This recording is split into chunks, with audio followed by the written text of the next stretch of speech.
Very good evening, friends. Today I am going to discuss about SpaceX or space docking. সম্প্রতিকালে ভারতের ইসরো মানে space organisation of India অথবা Indian space research organisation ISRO একটার পর একটা অভূতপূর্ব কাজ করে চলেছে। তার মধ্যে এইটাই একটা অতি আশ্চর্যপূর্ণ কাজ, সেটা হলো দুটো স্যাটেলাইট পৃথিবী থেকে 470 কিলোমিটার উপরে।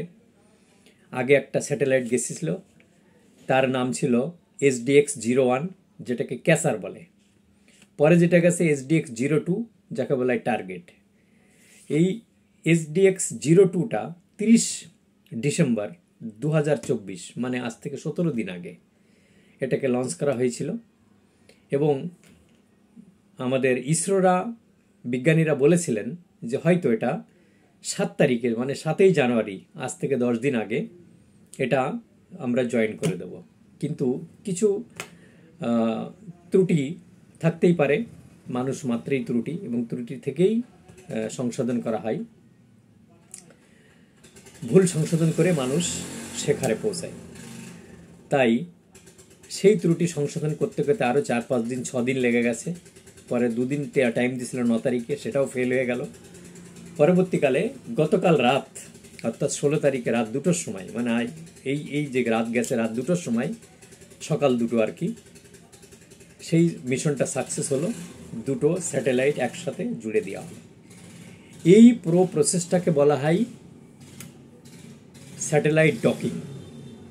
এর মূল অর্থ হলো মহাকাশে ভারত তার নিজস্ব স্যাটেলাইট পাঠিয়ে সেখানে বিরাট বড় একটা স্টেশন তৈরি করবে, এবং সেখানে থেকে বিজ্ঞানীরা তাদের থাকা খাওয়া সমস্ত কিছু ব্যবস্থা করে সেখানে তারা তাদের সমস্ত কিছু পরিকল্পনা মূল্যায়ন করবে। এই স্যাটেলাইটের মাধ্যমে ভারত পরবর্তীকালে আকাশের আরও বেশি গবেষণা করে আরও উন্নত প্রকৌশল পৃথিবীতে নিয়ে আসবে।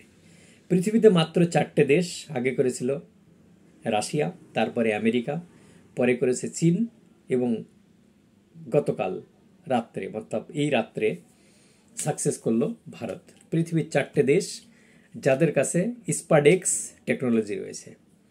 আসলে স্পাডেক্সটা কি? স্পাডেক্স মানে মহাকাশে একটা ঘর মনে করে ধরুন, একটা ঘর আগে পাঠানো হলো, আবার আরেকটা ঘর একসাথে জয়েন করা হলো। এইভাবে তার বিভিন্ন ঘর এক জায়গায় বিজ্ঞানীরা থাকবেন, এক জায়গায় সেখানে তারা ব্যায়াম করবেন, এক জায়গায় পৃথিবী নিয়ে গবেষণা করবেন, পৃথিবীর ভৌগোলিক গুণাগুণ নিয়ে, কখন ভূমিকম্প আসবে, কখন আর্থিক আসবে, অথবা কখন চক্রবাক আসবে, সে সমস্ত নিয়ে রিসার্চ করবে। ওদিকে মহাকাশে কোন গ্রহ নক্ষত্র, তার গতিপথ কি, কিভাবে সেটা চলাফেরা করছে, সেগুলো নিয়েও আলোচনা করবে। ইদানিংকালে আপনারা জানেন গত বছরে আমাদের মানে প্রজ্ঞান 2 যেটা চন্দ্রমা এসে ল্যান্ডিং করেছে, যেটাকে দক্ষিণ ধ্রুব বলা হয়, যেখানে চির আধার চাঁদের, সেখানে ল্যান্ডিং করেছে। ফলে চাঁদের মাটি এনে যদি রিসার্চ করতে হয়, তাহলে এই যে স্পাডেক্স ভারত তৈরি করলো, সেখানে বসে পড়ে এই বিজ্ঞানীরা রিসার্চ করতে পারবে। তাকে পৃথিবীতে এনে দেখার কোনো প্রয়োজন নেই, সেখানে বসেই তারা রিসার্চ করতে পারবে। এটা বলতে পারেন, ধরুন আমি আমার বাড়ি থেকে একটা রাজধানীতে যাচ্ছি, আমার দেশের রাজধানীতে, মাঝখানে আমি এমন একটা জায়গায় ঘর নিলাম যেটা আমার ঘর থেকে এবং রাজধানীর মাঝখানে থাকবে। ফলে আমি কখনো আমার ঘরে এসে থাকতে পারবো, সেই জায়গায় গিয়ে থাকতে পারবো, এবং পরবর্তীতে আবার রাজধানীর কাজ করেও এখানে থাকতে পারবো। ঠিক তদ্রূপ এখানে এই যে স্পাডেক্স মিশনটা সাকসেস হলো, পরবর্তীকালে দেখবেন ভারত সেখানে বিভিন্ন গ্রহ নক্ষত্রকে রিসার্চ করার জন্য বিরাট বড় স্টেশন তৈরি করবে। অলরেডি চায়না তৈরি করেছে, রাশিয়া তৈরি করেছে, আমেরিকা তৈরি করেছে। এখানে একটা কথা হচ্ছে, যে স্পাডেক্সের মাধ্যমে আমরা কি সমাচার পৃথিবীকে দিতে চেয়েছি, কি সংবাদ দিতে চেয়েছি, সেটা হচ্ছে, হে নওজোয়ান, মোবাইলে তোমার মাথা নষ্ট না করে তুমি প্রকৃত শিক্ষায় শিক্ষিত হও। টেকনোলজি আছে, টেকনোলজির প্রয়োজন, সেই টেকনোলজি নিয়ে তুমি আগে বাড়ো। তোমার দেশ, তোমার দশের নাম তুমি রোশন করো। কারণ টেকনোলজি হাতে থাকলে সারা পৃথিবী তোমার মুঠোর মধ্যে থাকবে। ভবিষ্যতে এই পৃথিবীতে দেখা গেল সমস্ত খনিজ খতম হয়ে যাবে, সমস্ত তেল খতম হয়ে যাবে, সমস্ত এনার্জি পাবো না, তখন সোলার এনার্জি আমরা কাজে লাগাতে পারবো।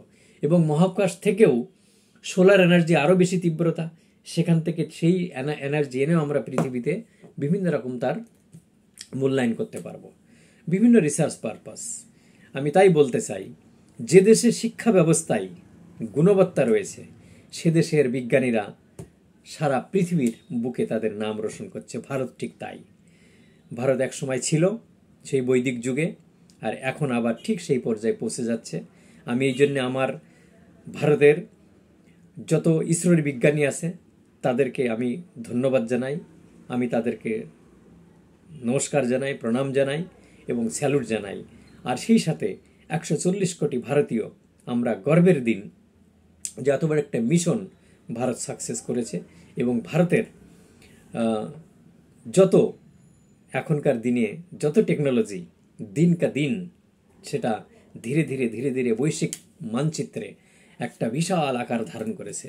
যাতে অস্ত্র বলুন, ইকোনমি বলুন, অর্থতন্ত্র বলুন, অস্ত্রবিজ্ঞান বলুন এবং মহাকাশ বিজ্ঞান বলুন, প্রত্যেকটা জায়গায় ভারত এখন তার নাম, মানে যেটা আমাদের নরেন্দ্র মোদী সাহেব বলেছেন যে এক ভারত শ্রেষ্ঠ ভারত, তা সেই এক ভারত শ্রেষ্ঠ ভারতের দিকে আমরা ক্রমাগত এগিয়ে চলেছি। এইভাবে আমরা যদি এগোতে থাকি তা আমি একটা পৃথিবীর প্রত্যেকটা দেশের জন্য যারা আমার প্রতিবেশী আছে প্রত্যেকের, আমি কারোর নাম নিয়ে বলছি না, প্রত্যেকের কাছে আমি একটাই কথা বলবো, আপনার বাচ্চাকে আপনি সুশিক্ষায় শিক্ষিত করুন।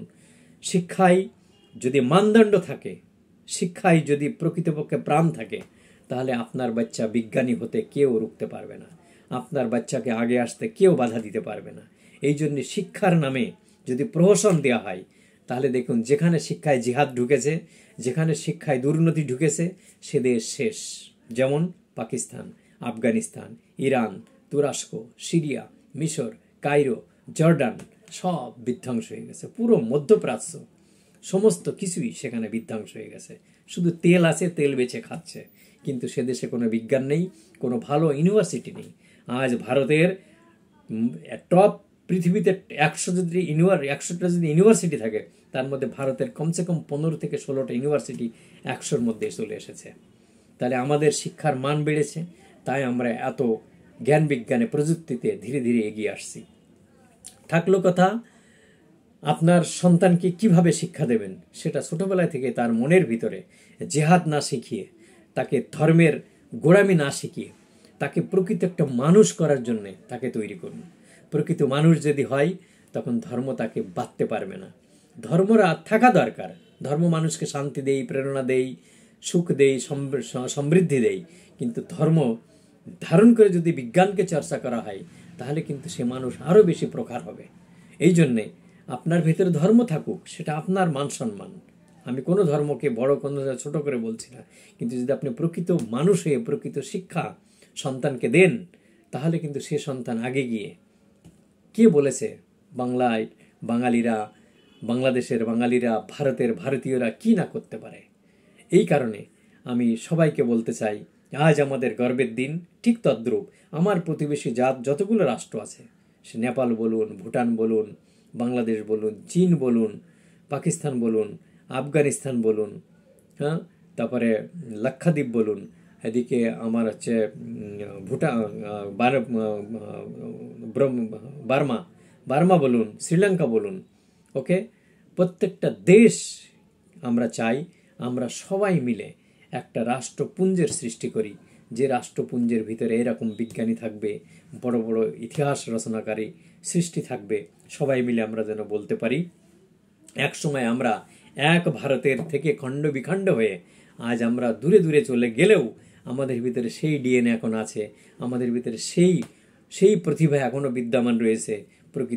প্রকৃত জ্ঞান, প্রকৃত আলো, প্রকৃত খাবার, প্রকৃত দীক্ষা, প্রকৃত দিশা যদি পাওয়া যায় তাহলে এখনো পর্যন্ত সেই যে আমাদের বৈদিক যুগের ভারত ছিল সেই ভারত এখন আমরা নির্মাণ করতে পারি।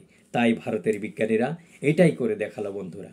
এর থেকে বেশি আর কিছু বলার প্রয়োজন হবে না, কারণ আজ পৃথিবী থেকে 470 কিলোমিটার উপরে, ভাবতে পারেন, দুটো স্যাটেলাইটকে, আর্টিফিশিয়াল স্যাটেলাইটকে তাদেরকে জয়েন করলো, এবং সেখানে একটা বিরাট স্পেস রেস, তার ভিতরে বিভিন্ন রিসার্চ ইউনিট, টেকনোলজি, বিভিন্ন, এইভাবে ধীরে ধীরে আরও কিছু মিশন খুব শীঘ্রই সেখানে জয়েন্ট হয়ে যাবে। এবং আমাদের যেটা টার্গেট, 2036 অবধি ভারত কমপ্লিট সেখানে, মানে আগামী 10 বছরের মধ্যে ভারত কমপ্লিট সেখানে মিশন তৈরি করে ফেলে দেবে, সম্পূর্ণ মিশন, যেটাকে স্পেস টেকনোলজির একটা সেন্টার, মহাকাশ বিজ্ঞানের একটা সেন্টার সেখানে থাকবে, মহাকাশ সেন্টার, মহাকাশ গবেষণা কেন্দ্র। তা এই গবেষণা কেন্দ্রর আরও সুদূর প্রগতি হোক, আমাদের প্রতিবেশী পার্শ্ববর্তী প্রত্যেকটা রাষ্ট্রেরও প্রগতি হোক, দেশে দেশে মহাবিজ্ঞানী তৈরি হোক, প্রত্যেকটা দেশের ছেলেরা তারা বলে দিক যে না, আমরা শিক্ষায় শিক্ষিত হব, মাত্র প্রকৃতপক্ষে মানুষ হব। সেই মানুষ, সেই শিক্ষা পেলে প্রত্যেকটা দেশের প্রতিভা রয়েছে, তারা তাদের মিশন মহাকাশে তৈরি করতে পারবে। এতদিন তো আমরা অনেক কিছু দেখলাম পৃথিবীর বুকে ঘুরে ঘুরে, এখন সেই নজরুল ইসলামের একটা কবিতা আছে না, থাকবো না আর বদ্ধ ঘরে, দেখবো কেমন জগৎটাকে ঘুরছে মানুষ যুগান্তরে, দেশ হতে দেশ দেশান্তরে।